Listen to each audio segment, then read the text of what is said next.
This is Arthur Menken reporting to you from the Philippines. I arrived in Manila just as radio news came that Japan had taken over in French Indochina. The Philippines are really our Pacific hotspot now, but I found Manila calm on the surface. The Jap quarters of Manila showed business almost as usual, although President Roosevelt's drastic economic actions must have hit hard here.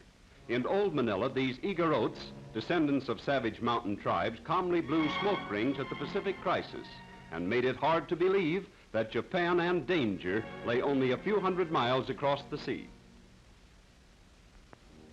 My first official call was on the American High Commissioner Francis B. Sayre, whom the Philippines regard as a real American friend.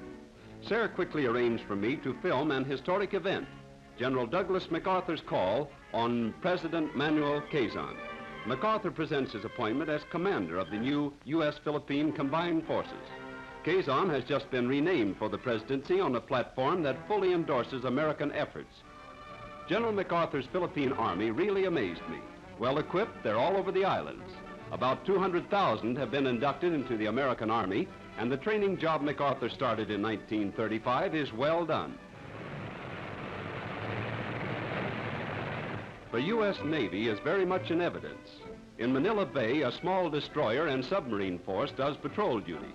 Just enough of a force to do a holding off job until the main Pacific Fleet could take position.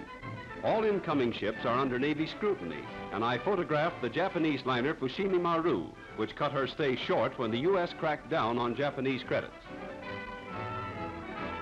Some former Danish freighters are here, going into service now under American sailing orders.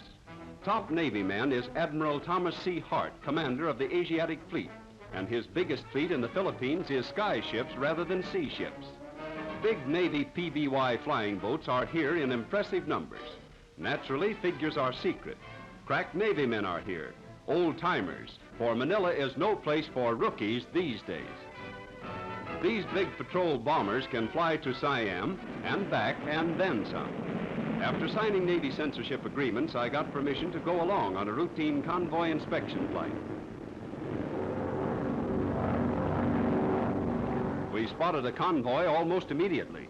These Philippine waters are adequately mined, and shipping only enters the minefields under proper Navy escort.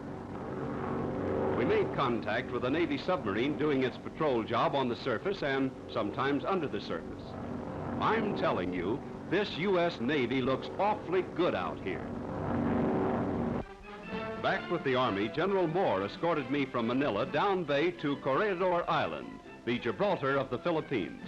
The island is barely visible from Manila City. The no photography signs explain why Washington will have censored this before you see it screened.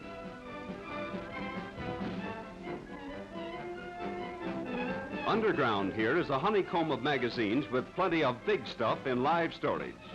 Thousands of regular Army men are stationed here, living in quarters that are gas-proofed by special blower apparatus.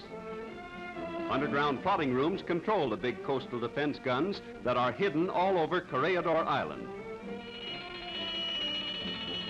The alarm for drill brings men on the double down skillfully camouflaged lanes.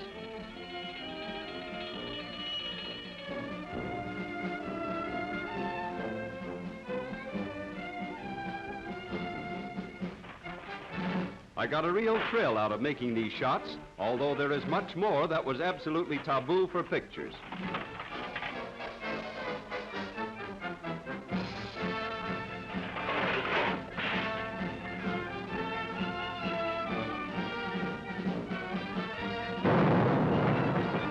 Out here, our American forces are doing a swell job. The watchword is, hope for no trouble, but watch and wait. And if there ever should be an attack on these Philippine islands, Uncle Sam's got some mighty convincing answers to speak out loud.